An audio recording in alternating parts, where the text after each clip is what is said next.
What's up, y'all? Welcome back to another video. And today's topic is going to be talking about 3 mistakes that I have made. Number 1, self-doubt. Always quitting before I even started. So every time before I start something, I always will fill myself up with doubts, and I'll tell myself, what if it doesn't work out? What if I can't? What if it won't?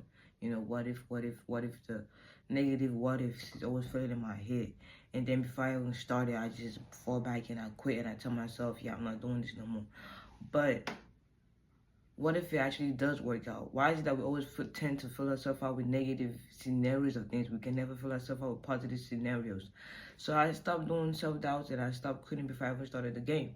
And I just do it. I don't waste no time, I just do it. If it's something positive that I feel and I know that this is going to help me out, I just do it. Take, for example, my YouTube channel. It took me like years before I can actually start a YouTube channel. Number 2, I used to hate criticism so bad. I used to hate people telling me what they thought and how they felt about a certain situation or about a thing that I did or I'm doing or things that I'm doing, because I just felt like they don't know what they were talking about and they can't see what I'm seeing, you know. And that's okay. Sometimes it feels like that, you know.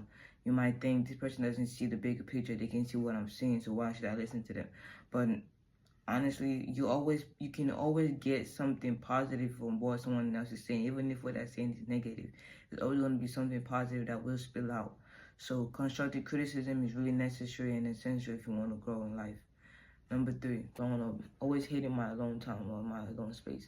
See, being alone doesn't necessarily mean that you're lonely. It doesn't mean that you don't have nobody to be with. It's just being alone makes you see things better, makes you see things clearer. It makes you understand and process your emotions way better than when you're around a lot of people.